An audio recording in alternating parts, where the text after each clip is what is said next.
Hi. அடுத்ததா நம்ம பார்க்க போறது 9th 6th லெசன்ல இருக்கிற செகண்ட் டாபிக் ராவண காவியம். ராவண காவியம் இதை எழுதினவர் வந்து யாருன்னா புலவர் குழந்தை அப்படின்றவர் வந்து எழுதியிருக்காரு. ராவண காவியம் அதாவது ராமாயணத்துல வந்து ராமர் சீதை ராவணன் அப்படி இருப்பாங்க இல்லையா, இதுல வந்து ராவணனை வந்து பாட்டுடை தலைவனாக கொண்டு பாடப்பட்டிருக்கு. அது வந்து எழுதினவர் வந்து யாருன்னா புலவர் குழந்தை. ராவணர் தான் வந்து மெயின் அந்த மாதிரி சொல்லி பாடியிருக்காங்க. இதுல வந்து ராவண காவியம் பொறுத்த வரைக்கும் 20ஆம் நூற்றாண்டில் தோன்றிய தனித்தமிழ் பெருங்காப்பியம் தான் வந்து ராவண காவியம். 20ஆம் நூற்றாண்டுல தோன்றின தனித்தமிழ் பெருங்காப்பியம் வந்து ராவண காவியம்.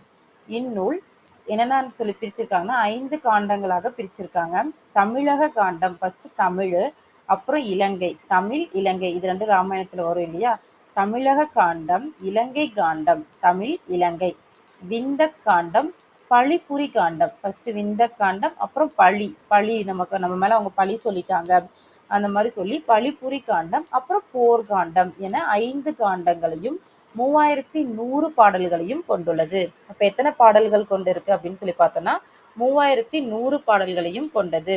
இந்நூல் புலவர் குழந்தை அவர்களால் இயற்றப்பட்டது. தமிழக காண்டத்தில் உள்ள பாடல்கள் இங்கு இடம்பெற்றுள்ளன.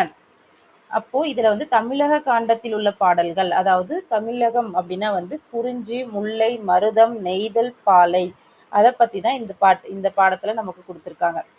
தந்தை பெரியாரின் வேண்டுகோளுக்கிணங்க 25 நாள்களில் இவர் திருக்குறளுக்கு உரை எழுதியுள்ளார். அப்போ புலவர் குழந்தை வந்து திருக்குறளுக்கு உரை எழுதிய நாட்கள் வந்து எவ்வளவுன்னா 25. யாருடைய வேண்டுகோளுக்கு இணங்க பாடினாங்கன்னா அது பெரியார். அதே மாதிரி யாப்பதிகாரம், தொடை அதிகாரம், யாப்பு தொடை அந்த மாதிரி இருக்கு இல்லையா, அந்த மாதிரி யாப்பதிகாரம், தொடை அதிகாரம் உள்ளிட்ட 30க்கும் மேற்பட்ட இலக்கண இலக்கிய நூல்களை இவர் படைத்துள்ளார். இதுல வந்து 3100 பாடல்கள் இருக்கு. 5 காண்டங்களாக பிரிச்சு 3100 பாடல்கள். இது இல்லாம யாப்பதிகாரம், தொடை அதிகாரம் உள்ளிட்ட 30க்கும் மேற்பட்ட இலக்கண இலக்கிய நூல்களை படைத்துள்ளார். ராமாயணத்தில் எதிர்நிலை மாந்தராக படைக்கப்பட்ட ராவணனை முதன்மை நாயகனாக கொண்டு இயற்றப்பட்டது ராவண காவியம். அதே மாதிரி கோவை அப்படின்னா என்னது? கோ என்பது வேர்ச்சொல். கோப்பு, கோவை, கோத்தல், கோத்தான், கோத்தால் என்பது சரின்னு கொடுத்திருக்காங்க. ஆசார கோவை அப்படின்னு சொல்லலாம். ஊசியில் நூலை கோத்தான் அப்படின்னு நம்ம சொல்ல முடியும். இன்னொன்னு ராவண காவியம் காலத்தின் விளைவு. அதாவது காலம், ஃபர்ஸ்ட் ராமர் தான் நல்லவர், சீதை ராமர் அந்த மாதிரி சொல்லியிருப்பாங்க இல்லையா, அது வந்து நார்மலா இருக்கிறது. இது வந்து என்னன்னா ராவண காவியம் பொறுத்த வரைக்கும் ராவணன் தான் வந்து இந்த கதையில வந்து ஹீரோ அந்த மாதிரி கொடுத்திருப்பாங்க. அதான் வந்து ராவண காவியம் காலத்தின் விளைவு. ஆராய்ச்சியின் அறிகுறி இப்படியும் இருந்திருக்கலாம் அப்படின்னு சொல்றது புரட்சி பொறி. ஆராய்ச்சியின் அறிகுறி புரட்சி பொறி. உண்மையை உணர வைக்கும் உன்னத நூல் அப்படின்னு சொல்லி பேரறிஞர் அண்ணா வந்து சொல்லியிருக்காரு. ஸோ இப்போ நம்ம பாட்டுக்கு போயிடலாம். ஃபர்ஸ்ட் இதுல வந்து என்ன சொல்லியிருக்காங்கன்னா ராவண காவியம் புலவர் குழந்தை வந்து குறிஞ்சி நிலத்தை பத்தி என்ன சொல்லியிருக்காரு அப்படின்னு பார்க்கலாம். குறிஞ்சினாவே நமக்கு எல்லாருக்குமே தெரியும், மலையும் மலை சார்ந்த இடமும். அப்போ அந்த மலைனா எப்படி இருக்கும்? நம்ம வந்து இப்போ நேச்சுரல் சைட் விசிட்டுக்கெலாம் நம்ம போகிறோம் இல்லையா, அப்போ போகும்போது என்ன இருக்கும்? ஃபால்ஸ் கண்டிப்பாக இருக்கணும். அப்போ அந்த ஃபால்ஸ் கிட்ட போகும்போதே நமக்கு சத்தம் கேட்குமா? அந்த மாதிரி இப்போ அருவி முருகியம்னா அருவியிலேருந்து தண்ணி கொட்டும் போது அதுல வர சத்தம் வந்து பறை மாதிரி இருக்கும். முருகியம்னா குறிஞ்சி பறை, பறையில இந்த சத்தம் கேட்கும் இல்லையா, அந்த மாதிரி இருக்கும். அதை கேட்டு பைங்கிளி பருகிய தமிழிசை பாடும். கிளி வந்து பாட்டு பாடும். அதே மாதிரி பொன்மயில் வந்து என்ன பண்ணும்? அதனுடைய அழகான தோகையை விரித்து டான்ஸ் ஆடும். அதை வந்து பூக்கள் நிறைய இருக்கிற மரத்துல உட்கார்ந்துட்டு இருக்க குரங்கினம் அதை பார்த்து மிரண்டு பார்க்கும் அப்படின்னு சொல்லி குறிஞ்சி மலையை பத்தி அழகா சொல்லியிருக்காங்க. குறிஞ்சி மலைனாவே நேச்சுரல் தான். நேச்சுரல்னா வந்து ஃபால்ஸ் இருக்கும், தண்ணி கொட்டும், கிளி பறக்கும், மயில் டான்ஸ் ஆடும். அடுத்ததா வந்து குரங்கினம், அதை வந்து குரங்கு வந்து எப்படி பார்த்துட்டு இருந்துச்சு அப்படின்றத குறிஞ்சி மலையில சொல்லியிருக்காங்க. அடுத்தது அங்க எப்படி சமைப்பாங்க, அவங்களுக்கு வந்து வீடெல்லாம் இருக்காது இல்லையா, அதனால அடுப்பிடி சாந்தமோடு அகிலினின் நாற்றமும், அதாவது அடுப்புல வந்து சந்தன மரக்கட்டைகள், அந்த சந்தன மரக்கட்டை குச்சி விறகு இருக்கு இல்லையா, அதெல்லாம் எடுத்துட்டு வந்து பத்த வைப்பாங்க. நாற்றம்னா இங்க வந்து தூய தமிழ்ல நாற்றம்னா நறுமணம்னு அர்த்தம். அப்போ அதனுடைய வாசனமும் அடிக்கும். துடிப்பிடி மைவன சோற்றின் நாற்றமும் அப்படின்னா அங்க இருக்கிற அந்த உலை சோறு, அங்க வடிச்ச சோறு இருக்கு இல்லையா, அதனுடைய வாசமும், காந்தல் மலருடைய வாசமும், இது எல்லாமே சேர்ந்து அந்த இடத்தையே அழகாக காட்டும் அப்படின்னு சொல்லி குறிஞ்சி நிலத்துல சொல்லியிருக்காங்க. அப்போ அந்த ஒவ்வொரு வேர்டுக்கு மட்டும் மீனிங் தெரிஞ்சுக்கிட்டா போதும். இது குறிஞ்சியில இந்த இடத்துல ராவண காவியம் அப்படின்ற நூல்ல சொல்லியிருக்காங்க அப்படின்றது தெரிஞ்சா போதும். அடுத்ததா வந்து முல்லை. முல்லை நிலம். குறிஞ்சினா நமக்கு என்ன சொன்னோம்? மலையும் மலை சார்ந்த இடமும். குறிஞ்சி முல்லைன்னா என்ன அர்த்தம்? காடும் காடு சார்ந்த இடமும். இப்ப காடு எப்படி இருக்கும்? பூவையும் குயில்களும் பொலங்கை வண்டரும். பூவை, அதாவது பூவைனா என்ன அர்த்தம் அப்படின்னா வந்து நாகனவாய் பறவை. நாகனவாய் பறவைன்றது வந்து மைனா. இப்போ நம்ம வந்து மைனா பறவை மைனான்னு சொல்லுவோம் இல்லையா, அதுதான் வந்து பூவை, நாகனவாய் பறவை அப்படின்னு சொல்லுவாங்க. அதுவும் குயில்களும், பொலங்குனா வந்துட்டு பொலம்னா அழகு, அழகான வண்டுக்களும், சவுண்டு சத்தம் வரும் இல்லையா, குயில் கூவுறதும், இந்த மைனாவோட சத்தம், இந்த அழகான வண்டோட சத்தமும் எல்லாமே சேர்ந்து ஒரு இசை மாதிரி பாடும். ஏன்னா காட்டுக்குள்ள போகும்போதே நமக்கு அந்த குயில் கூவுறது இது எல்லாமே சத்தம் நார்மலா கேட்கும் இல்லையா.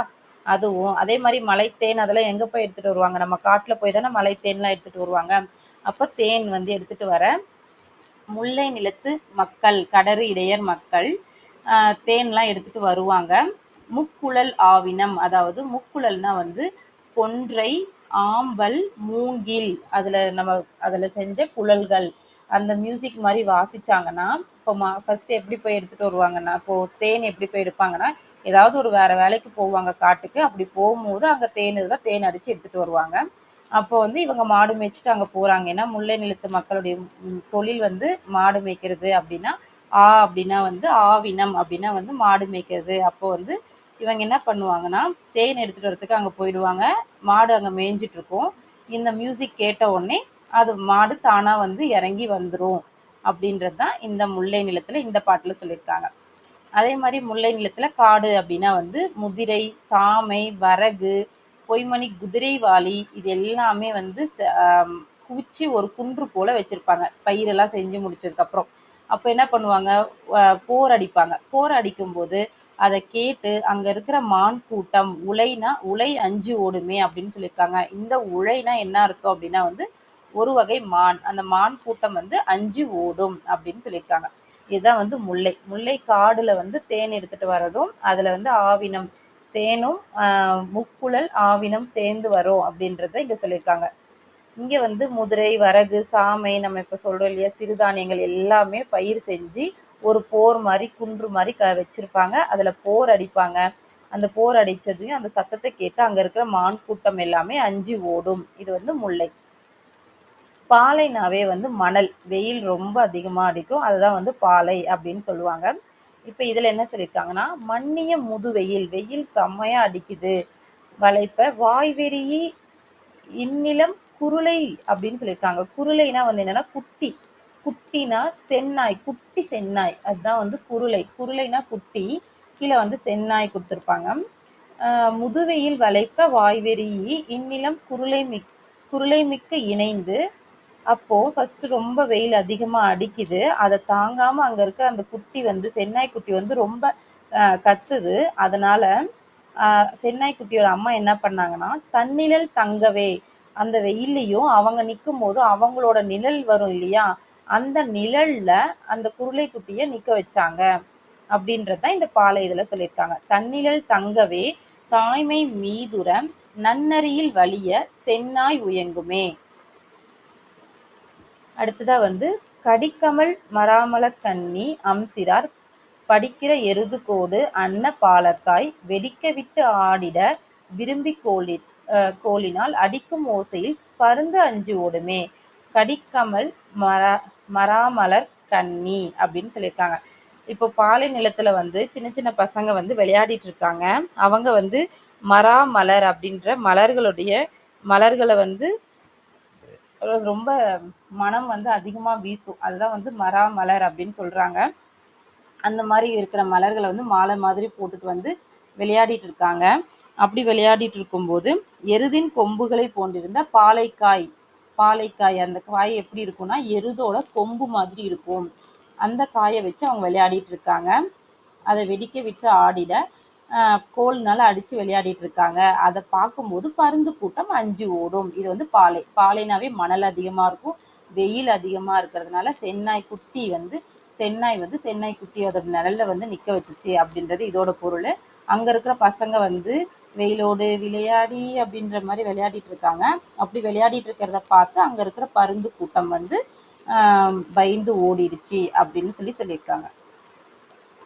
அடுத்ததா வந்து மருதம். குறிஞ்சி, முல்லை பார்த்தோமா. குறிஞ்சி வந்து மலையும் மலை சார்ந்த இடமும், முல்லைனா காடும் காடு சார்ந்த இடமும். அப்போ மருதம்னா வயல்வெளிக்கு வந்துடும். வயல்வெளினாவே ஆறு, தண்ணி, நெற்கதிர் இது எல்லாமே இருக்கும் வயல்வெளியில. கல்லிடை பிறந்த ஆறும். இப்ப கல்லிடைனா மேல மலையில இருந்து ஒரு ஆறு வருது, தண்ணி வந்துட்டு இருக்கும். குளம்லயும் தண்ணி தேங்கி நிற்கும். கரைப்புற குளமுக்கு தண்ணி வரும். முல்லை அம்பு உறவில் தோன்றி முருகு கான் ஆறும் பாயும். இப்ப முல்லை நிலத்துல இருந்து, முல்லைனா அந்த முல்லை காடுல இருந்து வருது இல்லையா, அதுவும் சேர்ந்து ஆறுல வந்து ஓரும். அப்ப தண்ணி அதிகமா இருக்குது. அப்ப நெல்லினை கரும்பு காக்கும். தண்ணி அதிகமா போனாலும் நெல்லு வந்து வேஸ்டா போயிடும். அதனால நெல்லினை கரும்பு காக்கும். நீரினை கால்வாய் தேக்கும். கரும்பு வந்து நெல்லுக்கு முன்னாடி கரும்பு இருக்கும், அதனால அது தண்ணி ரொம்ப நெல்லுக்கு போகாம பார்த்துக்கும். கால்வாய் மாதிரி அதை தேக்கி வைக்கும். மல்லல் செருவில் காஞ்சி வஞ்சியும் மருதம் பூக்கும். அப்போ வந்து இந்த மாதிரி இடத்துல வந்து எது பூக்கும் அப்படின்னா வந்து காஞ்சியும் வஞ்சியும் பூக்கும் அப்படின்னு சொல்லியிருக்காங்க. இந்த மருத நில வயல்ல காஞ்சி வஞ்சி மலர்கள் பூத்து நிற்கும் அப்படின்னு சொல்லியிருக்காங்க.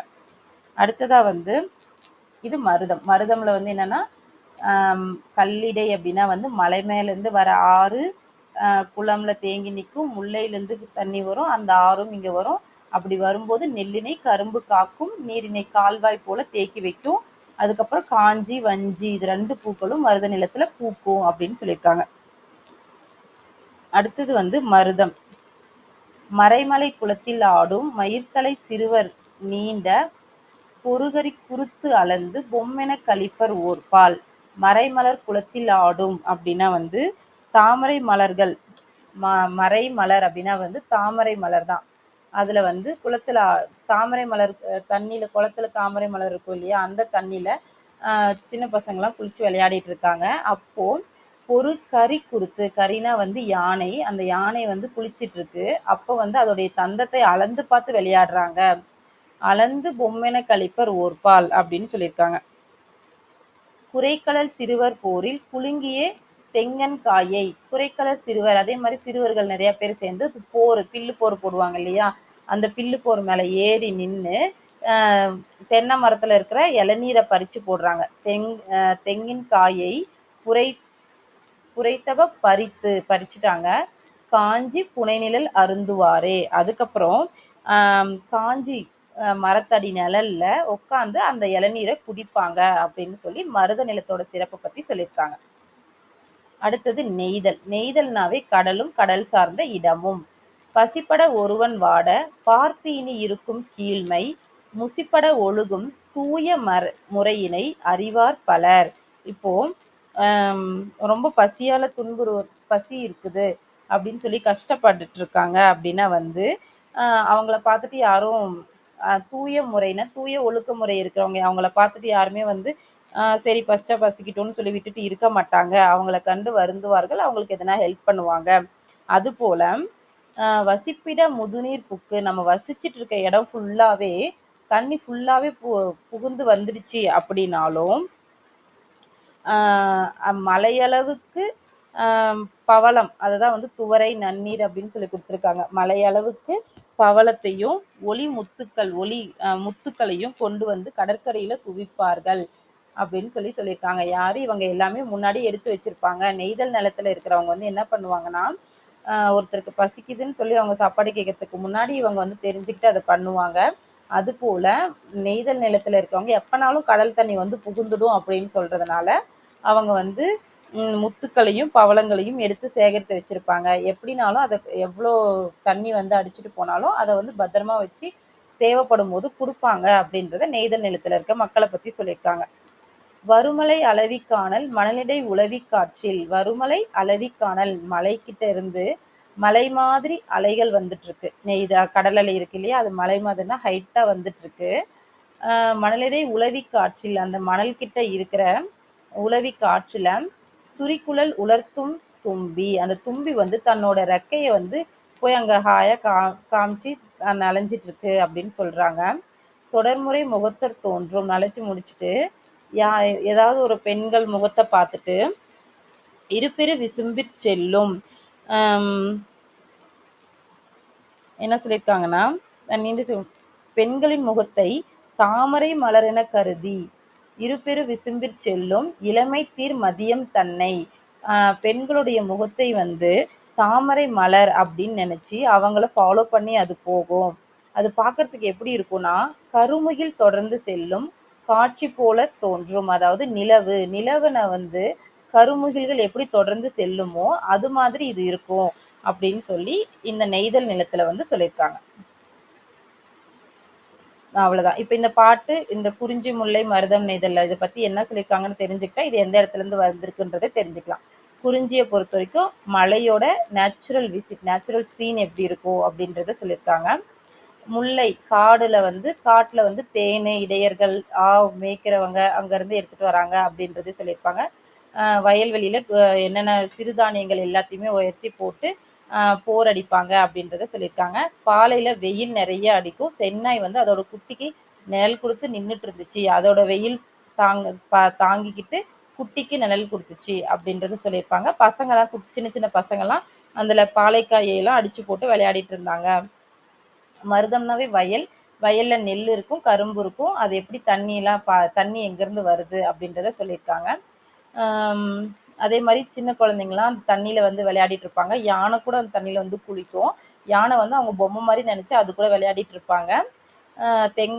போர்ல ஏறி தென்னை மரத்துல இருந்து இளநீரை பறிச்சு சாப்பிடுவாங்க அப்படின்றது வந்து மருதம். நெய்தல் பொறுத்த வரைக்கும் கடல்ல வந்து ஒருத்தவங்களை வந்து எப்பயுமே முத்து பவளம் இது எல்லாமே அவங்க வச்சிருப்பாங்க. அதே மாதிரி தும்பி வந்து அந்த மலையில வந்து அந்த என்னது அலையில வந்து எப்படி விளையாடுச்சு அப்படின்றத நெய்தல் நிலத்துல சொல்லியிருக்காங்க. அவ்வளவுதான். அடுத்ததா பைங்கிளி அப்படின்னா வந்து பசுமை குட்டல் கிளி அப்படி பிரிப்போம். அதனால இது வந்து பண்பு தொகை. பூவையும் குயில்களும் முதிரையும் சாமியும் எல்லாமே இம் இம் இம் வெளிப்படையா வந்துச்சுன்னா அது பேரு எண்ணும்மைகள். இந்நிலங்குருளை அது வந்து பண்பு தொகை. இந்நிலங்குருளை அப்படின்னு சொல்லியிருக்காங்க, அது வந்து பண்பு தொகை. அதிர்குரல், அதிர்குரல்ன்றது வினைத்தொகை. அதிர்குரல், அதிரும் குரல், அதிர்கின்ற குரல், அந்த மாதிரி முக்காலத்தையும் ஒன்று பேச்சுன்னா வினைத்தொகை. இந்த மாதிரி இதை பார்த்து வச்சுக்கோங்க. பருகிய, பருகு நம்ம வந்து கட்டளை வாக்கியமா சொன்னோம்னா பருகு. இன் குட்டல் ஈ குட்டல் ஆ அப்படின்னு பிரிச்சிருக்காங்க. ஈ குட்டல் ஆ. பருகுனா பகுதி, இன்னுன்றது பருகிய முடிஞ்சு போச்சு இறந்த கால இடைநிலை, ஈன்றது உடன்படுமை, ஆன்றது பெயரச்சு விகுதி. பூக்கும், பூ, இக்கு டைரக்டா அதிலே வந்திருக்கு. இக்கானது சந்தி. அடுத்தது இக்கு குட்டல் பூன்றது பகுதி, இக் சந்தி, இக்கானது எதிர்கால நிலை, உம்முன்றது வினைமுற்று விகுதி. இதை முந்தைய பார்த்துட்டோம். அவ்வளவுதான். தேங்க்யூ.